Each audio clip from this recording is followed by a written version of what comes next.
নমস্কাৰ welcome to our YouTube channel. আজি আমি আমাৰ এই ভিডিঅ'টোত সৌৰজগতৰ কেইটামান গুৰুত্বপূৰ্ণ প্ৰশ্ন আলোচনা কৰিম। সৌৰজগতৰ প্ৰশ্নসমূহৰ বিষয়ে জনাৰ আগতে আমি জানিব লাগিব সৌৰজগত কাক কয়।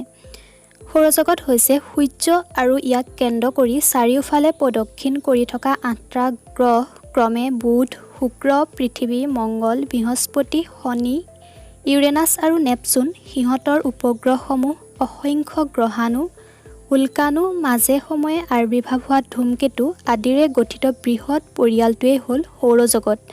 The sun is in the centre of the solar system. প্ৰথম প্ৰশ্নটো হৈছে সূৰ্যৰ আটাইতকৈ ওচৰৰ গ্ৰহটোৰ নাম কি? বুধ হ'ল সূৰ্যৰ আটাইতকৈ ওচৰৰ গ্ৰহ আৰু বুধৰ কোনো উপগ্ৰহ নাই। ইয়াৰ পিছৰ প্ৰশ্নটো হৈছে সৌৰজগতৰ দ্বিতীয় গ্ৰহটোৰ নাম কি? শুক্ৰ হ'ল সৌৰজগতৰ দ্বিতীয় গ্ৰহ আৰু শুক্ৰ হৈছে সকলো গ্ৰহতকৈ উজ্জ্বল।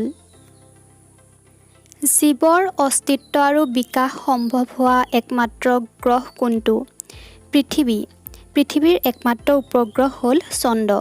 সৌৰজগতৰ কোনটো গ্ৰহক ৰঙা গ্ৰহ বুলি জনা যায়? মংগল গ্ৰহক ৰঙা গ্ৰহ বুলি কোৱা হয় আৰু মংগল গ্ৰহ হৈছে সৌৰজগতৰ চতুৰ্থ গ্ৰহ। সৌৰজগতৰ আটাইতকৈ ডাঙৰ গ্ৰহটোৰ নাম কি? সৌৰজগতৰ আটাইতকৈ ডাঙৰ গ্ৰহটো হ'ল বৃহস্পতি। সূৰ্যৰ পৰা দূৰত্ব অনুযায়ী ইয়াৰ স্থান হৈছে পঞ্চমত আৰু বৃহস্পতিৰ উপগ্ৰহৰ সংখ্যা হৈছে 63টা।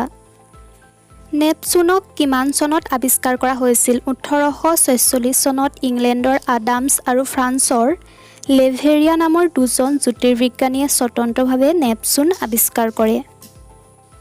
কিমান চনত ইউৰেনাছক আৱিষ্কাৰ কৰা হৈছিল? 1781 চনত ইংৰাজ জ্যোতিৰ্বিজ্ঞানী ছাৰ উইলিয়াম হাৰ্শ্বেলে এই গ্ৰহটো আৱিষ্কাৰ কৰে আৰু ই হৈছে সৌৰজগতৰ আটাইতকৈ চেঁচা গ্ৰহ।